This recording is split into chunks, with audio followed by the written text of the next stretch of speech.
కొంచెం నూనె వేస్తున్నాను. ఆవాలు, ఇంగువ, శనగపప్పు, కొంచెం మినపప్పు, జీలకర్ర, 5 ఎండుమిరపకాయ ముక్కలు. చింత చిగురు శుభ్రంగా ఇలా కడిగి పెట్టుకోవాలండి. ఇదండి ఈ చింత చిగురు స్టవ్ ఆఫ్ చేసి పచ్చివాసన పోవడానికి ఇలా ఒకసారి వేయించాలండి. చిటికెడు పసుపు, 1/2 చెంచా ఉప్పు. చల్లారాక గ్రైండ్ చేసుకుందాము. మొదటి కొబ్బరి ముక్కలు గ్రైండ్ చేస్తున్నాను.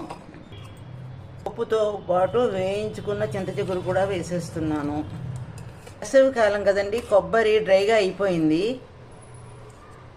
చల్లారి పెట్టుకున్న నీళ్లు కొంచెం పోస్తున్నాను. చింత చిగురు, కొబ్బరి